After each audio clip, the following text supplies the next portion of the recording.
Hi guys! Welcome to Business Reviews vlog. Ang i-review natin ngayon is BDO Life Health Secure 10. Meron tong 11 na pages.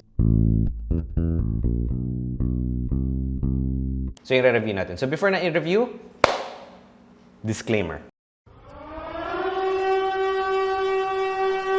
To give you some context, no? Kaya ako nagre-review ng mga insurance is kasi naghahanap ako. After kong umalis ng corporate, wala akong insurance, wala akong health insurance, wala akong critical insurance, wala akong critical health insurance. So yun yung hinahanap ko. Ang isang traditional na term ang hinahanap ko na insurance kasi yung mga ibang insurance na may investment portfolio, kaya ko namang invest directly.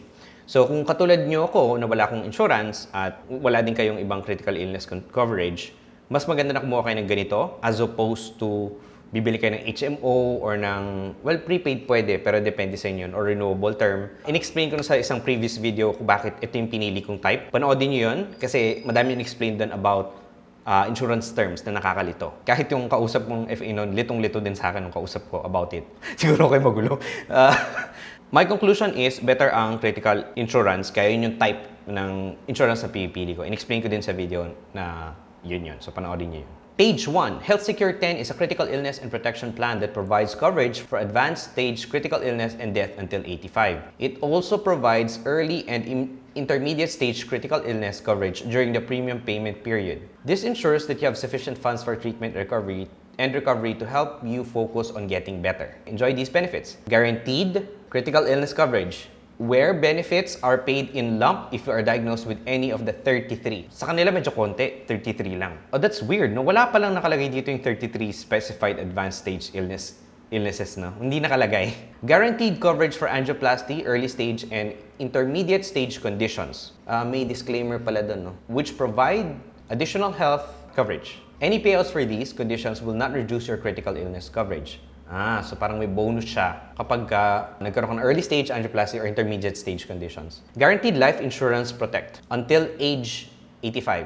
Ang life insurance sa kanila is until 85 lang, hindi 100. Guaranteed wellness fund in the form of annual cash payouts, equivalent to 5% of the sum assured, payable beginning on the policy anniversary after the life insured turns 66 and every year thereafter until 85. These payouts may be used to supplement your existing health fund or to cover regular medical expenses as you get older. So meron binibigay sa yung pera when you become 66. So just be careful dito kasi sometimes sasabihin nila ito yung policy date at saka may birth date. Kung walang ganong complication dito, maganda na kunin to kasi kung birthday lang siya. Sometimes kasi sabihin na 66 pero 67 pa, 66 ng policy anniversary. So technically sa next year. Hindi ko alam in this case kung ganito yung sa BDO, no? Third, limited premium payment period depending on what works for you. Choose to pay for 10, 20, or up to age 65 depending on your budget and priorities. So, hindi kailangan magdamag pero gusto mong bayaran hanggang 65 kung kaya mong bayaran palagi, no? Additional savings component in the form of policy dividends. Please note that dividends and dividend accumulation rates are not guaranteed. Dividends are not guaranteed and dividend rates are not guaranteed. Pwedeng wala kang makuha, hindi siya guaranteed. Additional protection options to boost your policy and fit your needs. Number 1, accidental death benefit. Number 2, accidental death and disability benefit. Number 3, waiver of premium due to disability. Pag disability lang. Premium deposit fund to help shorten your premium payment period. Pwede kang magbayad. Oh, that's good. Kung totoo to, maganda to. Kasi yung previous insurer ko, sabi ko, gusto ko bayaran ko na lahat para wala na ko iniisip. Ayaw nila for some reason. Hindi ko alam kung bakit. Benefits for critical illness and life insurance protection coverage are equivalent to 100% of the sum assured. Okay, so yung 3 million. These benefits are reduced by any annual cash payouts made. So pag kumuha kang pera, babawasan yung sum assured mo. Yun lang ang sinasabi nung first start. Benefits for angioplasty, early stage and intermediate stage conditions are provided under the plan's health guard rider for the duration of the plan's premium payment period and have a rider benefit amount equivalent to 50% of the basic plan sum assured. Benefit payments are limited to the following, provided the total benefits payable do not exceed the rider's benefit amount. 1 payout for angioplasty, 2 payouts for early stage conditions, provided the claims do not arise from the same medical condition. Okay, magkaibang sakit dapat. 1 payout for intermediate stage conditions, less any payouts for angioplasty and early stage condition. The coverage provided by the health guard rider is on top of and will not reduce payments for critical illness and life insurance protection coverage. Well, that's good. That last clause is good. Yung pangalawang star, ang sinasabi niya, tatlo yung sinasabi niya eh. Angioplasty, early stage, and intermediate stage conditions. Kapag early stage, kapag pwede ka mag-claim ng 2 beses. Pero, kailangan magkaibang sakit. Ang swerte mo naman yun, di ba? Kung nangyari sa sa buhay. One payout for intermediate stage condition. Less any payouts made for... Okay, so yung intermediate stage condition, kapag ka nagkaroon ka ng angioplasty at early stage condition, nag-claim ka na nun, mababawasan kapag may intermediate stage condition ka. Itong note na to na napakaliit, very important. Benefits indicated above are subject to the guidelines set by BDO Life as indicated in the provisions of the Health Secure Policy Contract. Delikado to. I don't like signing things like this kasi merong addendum, merong additional na clause na wala dito. You're signing something na wala pa option dito. This is bad. Don't do that. Baba tayo sa page 1. Meron dito nakalagay, About Us. BDO Life Insurance Company Incorporated is a subsidiary of BDO Union Bank. The country's largest bank to date, offers a diverse pool of life insurance products suitable to the needs of its clients. BDO Life provides protection, education, savings, retirement, and estate planning solutions aimed to create a secure future for its customers and their families. BDO Life extends comprehensive term life insurance protection for corporate clients and their address. The first part about us, they're true. They are the biggest bank in the Philippines right now. Let's go to the second part. Offers a diverse pool of life insurance products. So it seems like they're just advertising their other products here. The financial products sold of BDO Life Insurance Company Inc. are not insured by the PDIC and are not guaranteed by BDO. Wala namang masyadong miss sa page 1. Yun lang, maliit na note, yung guidelines na nakalagay sa policy contract. I'd prefer na if you have a policy contract, show that to me instead. Then we can agree on the rates at a later time. Kasi rates lang mga magbabago doon eh. Page 1, tapos. Page 2, a critical illness protection program prepared for sum assured health guard is half of that. Premium, ito yung babayaran, 192,850 plus health guard. Binigyan ako ng rider. Makulit yung kausap ko kasi sabi ko gusto ko bare bones lang, no? Meron dito ang premiums ng annual, semi-annual, tsaka quarterly. Yung annual, inad lang. Semi-annually, dinivide lang by 2, pero dinagdagan ng konti. Quarterly, dinivide by 4 to some degree. Hindi ko na gagawin yung math. Tapos may illustration. So yung mga illustration na to, sa page 2, ano to, mga truncated, which means part lang. Kita mo putol, pagdating ng 20 years, meron 70 agad hanggang 85. So putol. Maganda yung pagkakatag nila, oh.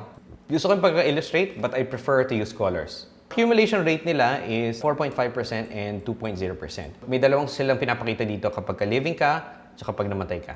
The accumulation rates shown here are for illustration purposes. So, the above summary illustration, you should refer to your FA or the company for more information, or if appropriate, a more detailed proposal. So they have a different type of proposal. Illustration lang.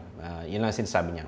Hindi guaranteed. The above illustration relates to your basic plan and attached riders and assumes that all premiums are paid in full when due. O kung nagbabayad ka daw regularly. Kasi pag hindi, baka mabawasan. The projected dividend values included in the above are based on company's current dividend scales are not guaranteed. The actual dividends paid may change with values being higher or lower than those illustrated. As illustrated above, wala daw. Puro illustrated. Number 5 just says na pwede kang mag-withdraw. Values may differ fraction according to rounding off. Values are based on standard rates unless specified. Puro disclaimers lang with the amount. Total living benefit is sum of guaranteed cash value. Number 7 is just adding. Total death benefits is adding, which is nakalagay naman sa taas, no? Itong JEI, KBJ, tsaka GF, HBF, nakalagay dyan. The policy may be cancelled through policy owner's written request within 15 days from its receipt. On such cancellation, the amount refundable shall be the premiums paid. Please refer to the policy contract for details on critical illness definitions, exclusions, including pre-existing conditions and other limitations. So ito yung first mention nilang pre-existing condition. If it was a critical insurance, I would have wanted this critical illness pre-existing clause on the policy proposal. I think that's just forthright included there. We have tried our best to ensure the accuracy of illustration. However, ingat ka ha, pwede kami magkamali. Yun ang sinasabi dito, no? Nung 10. Kasi sa baba, they are not insured by the PDIC. Declaration, I understood, in-explain sa akin, pirma. Page 2, done. Page 2 is not anything special. Confused lang ako sa page 4, bakit magkatulad, no? We'll see. Page 3, madali lang to. Acknowledgement of variability, your name, application number, acknowledgement lang to. It seems like yung Insurance Commission gives interest rates. Yung ano yung pwede na i-provide. I understand that Only those values described as guaranteed, if any, are guaranteed. All other policy values can change and may probably be different from those illustrated to me. Actual values may be higher or lower depending on the dividend rates actually earned. Understand the dividend rates from year to year, and since these be affected by company's mortality experience, investment returns, if on the future date, I will advise if actual amount of the dividend. I-inform ka lang daw nila. If the future date choose a future premiums, I understand the actual dividend performance will determine whether it's sufficient to pay for future premiums. Itong second to the last, kasi kapag hindi mo kayang bayaran, there comes a point na yung kinita mo could be used to pay based sa dividends na nakuha mo and nakukuha mo eventually. Kapag kaya na nun, mababawasan yung sum assured mo, yung guarantee value mo or yung indemnity mo, pero mababayaran naman yung policy mo for that year or kung ano mapag-usapan niya. No? I understand that the illustrations given to me will not become part of any issued policy, as these are provided only to show how policy benefits would change over time under a specific set of instructions. This is very good. This is the most forthright way of saying it. I like that BDO puts it here. No?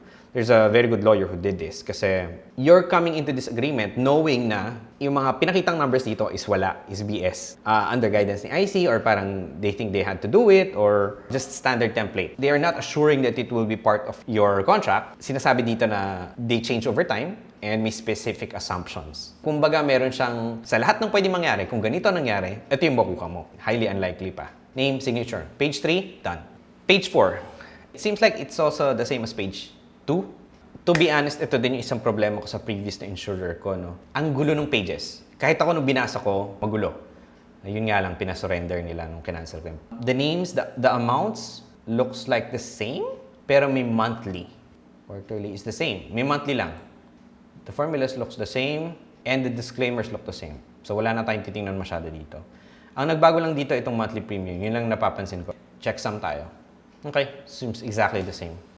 Page 5, may rider description page, nilagyan ako ng health guard, how much yung cover niya, at saka annual premium.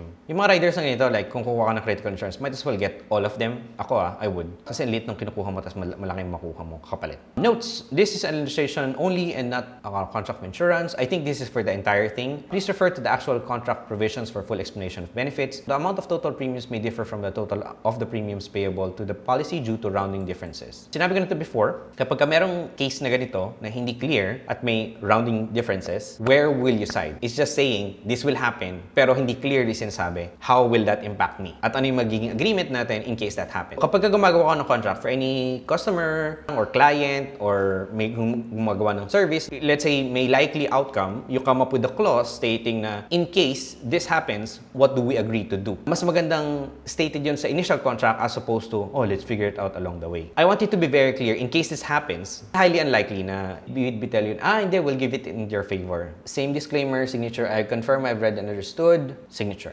Page 6, meron ulit amount. Katulad to ng 2, pero extended.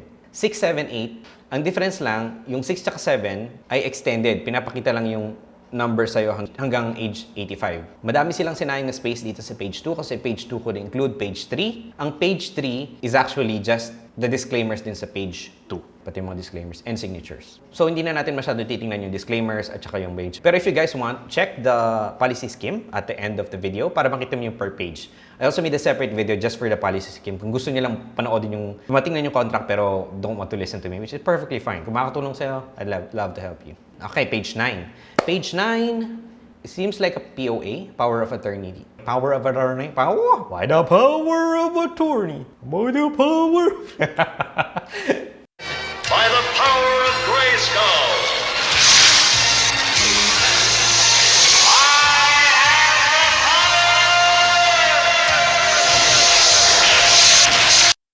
Okay, authorization and policy receipt by representative. This is to authorize any one of the following persons named below to be my authorized representative in receiving my PHP Health Secure 10 insurance policy contract with application number and in signing the policy acknowledgement receipt for and in my behalf. So this is just giving someone the right to sign on your behalf for this contract specifically. Name, age, address, relationship. Only immediate relatives who are of legal age may be designated as an authorized representative. Is of legal age and being a relative the only requirement?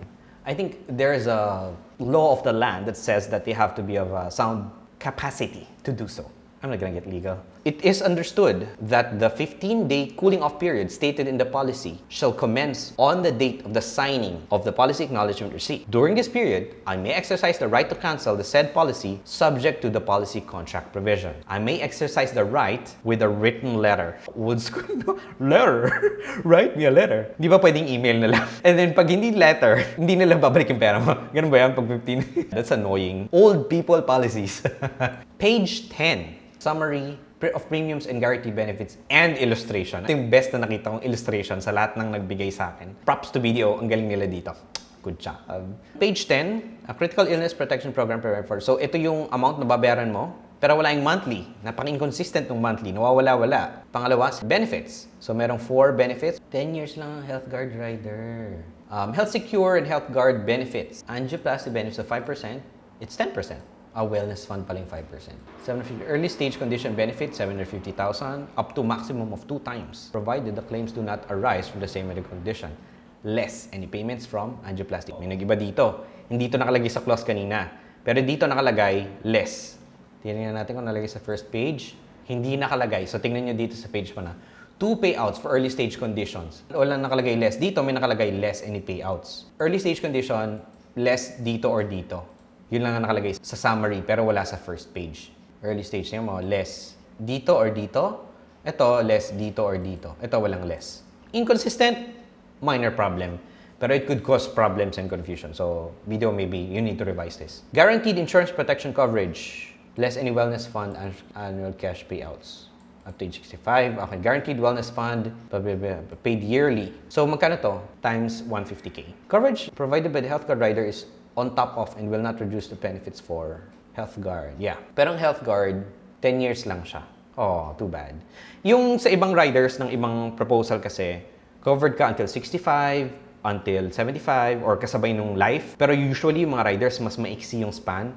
This is the shortest I've seen, na 10 years lang. So, be mindful doon. Pero, hindi naman sila very unforthright sa pagsabi doon. Actually, very transparent sila. Kasi tingnan mo, kitang-kita dito sa may napakagandang illustration. I mean, good job talaga dito. Okay, tingnan natin ito yung favorite ko. Okay, critical illness coverage and life insurance protection coverage. Kasi nakita mo yung years at dates. Remember, yung babayaran mo sa policy mo is mas mura kapag mas bata ka. So, health guard coverage, annual premiums, ito yung babayaran mo. Critical illness coverage, nagte-taper off. Bakit nagte-taper off? Kasi ito yung binabayad sa yung 150, okay, every year. Until, until 85. Yan yung wellness fund. Ganda. So, wellness fund, number 4. Age, ito yung health rider. Punta tayo sa notes. This must be read together with the main illustration page.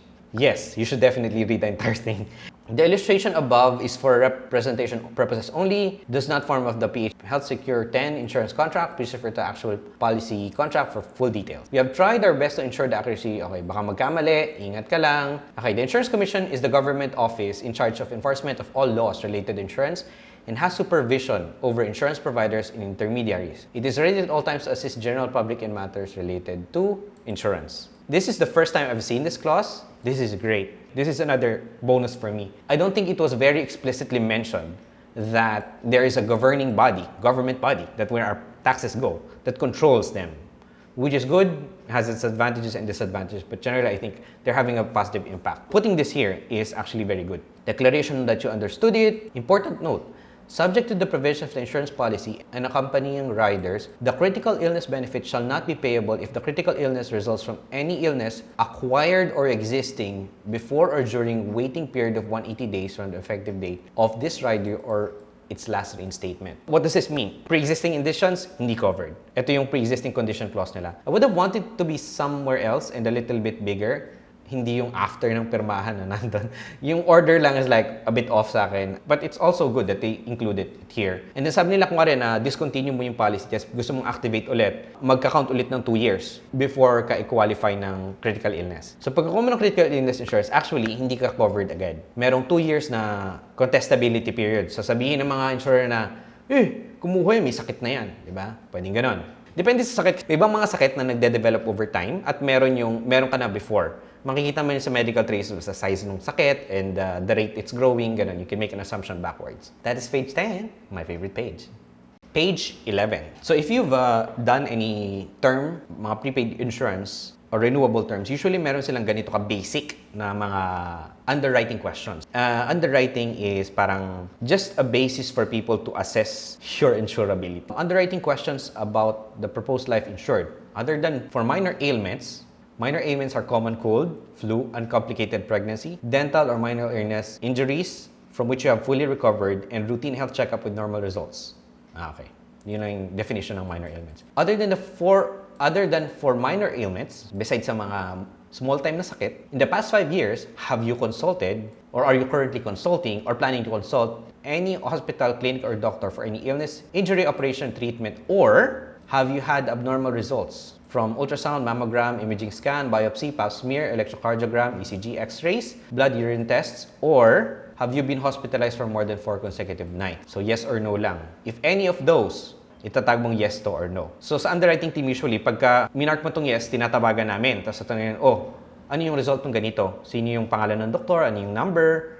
Ganyan-ganyan, sa hospital siya, tapos hanapin namin siya kung sino siya. Number 2, other than for minor ailments, have you ever had or have been told you had or had been treated for?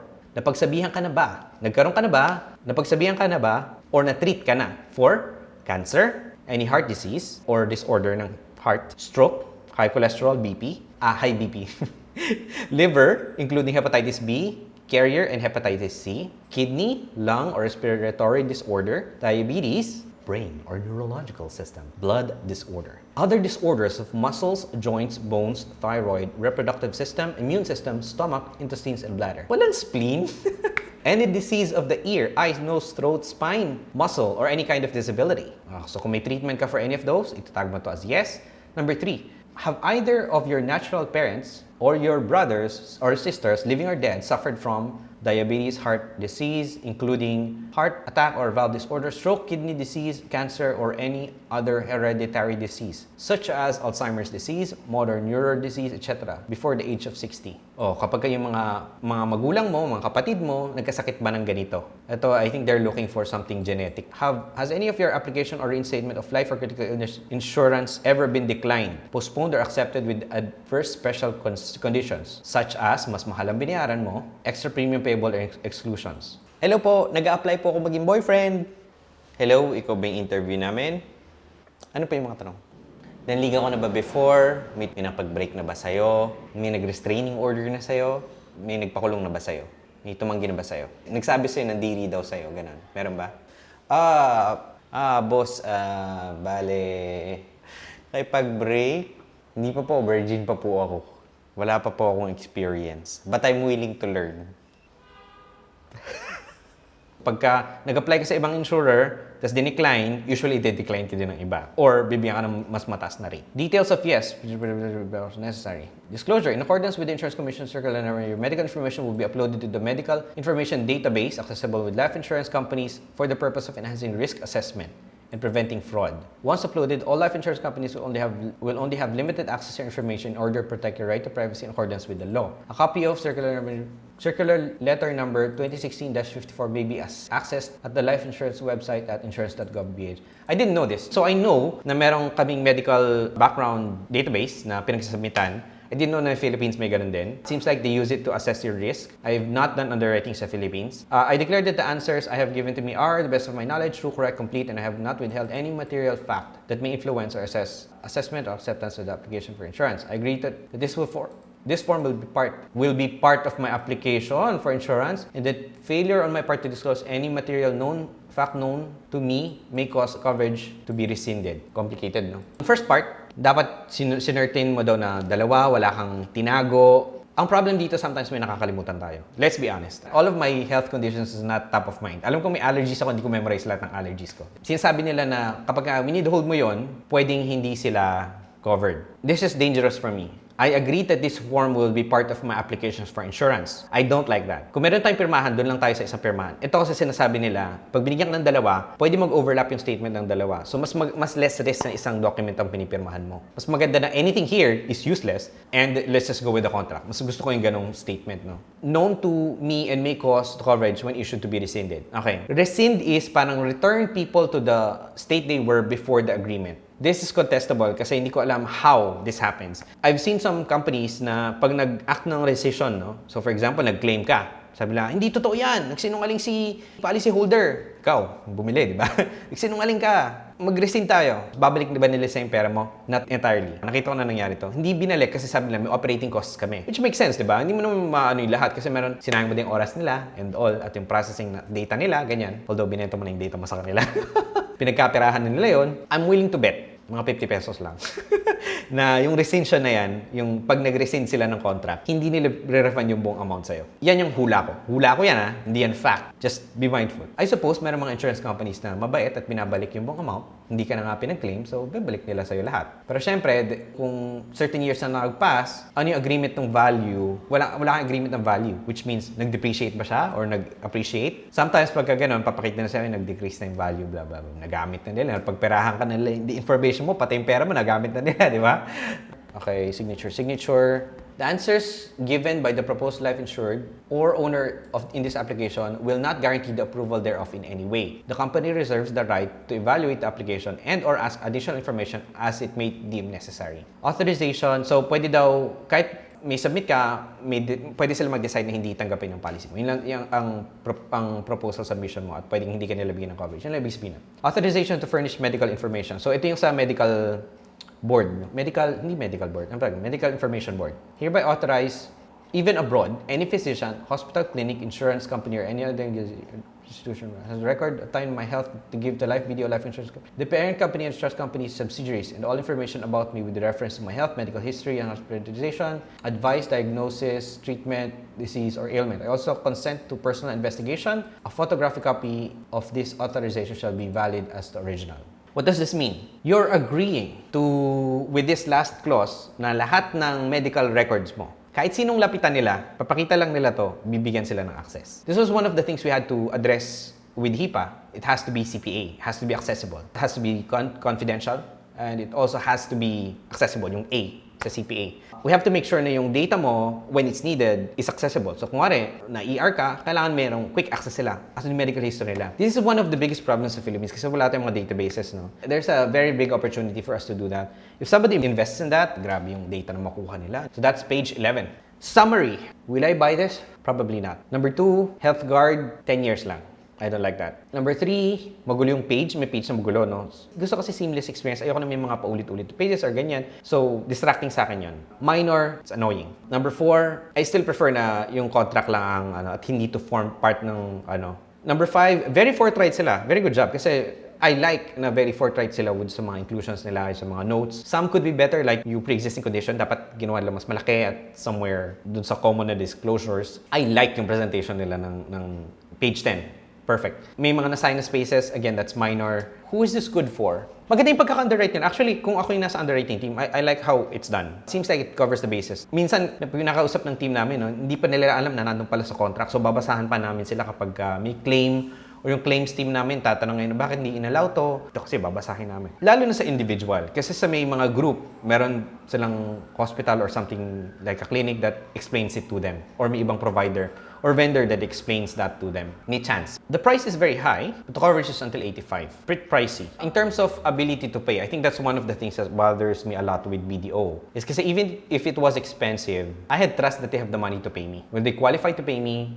is another thing, pero you'd know that they never run out of money, no? To tell you honestly, don't know. This is one of my worst buying experiences kasi number 1, bago yung kumausap sa akin. Number 2, hindi niya ako masagot sa mga which is kasi bago nga siya. And number 3, the person stopped replying. The reason bakit medyo hindi maganda yung quality ng video and tinatamad akong gawin to is probably I will never buy this because of that bad buying experience. So that's it.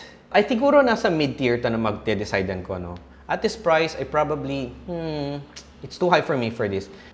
That's it. That's my review of the BDO Health Secure 10 with a health guard, which I didn't ask for. So I hope you guys like this review. If you want to follow me on my insurance buying process, go ahead and subscribe to my channel. I also have some other content around financials. Please like, share to people you want to help. If you have any questions, feel free to ask me sa comments baba or sa Facebook page. Okay? Ingat!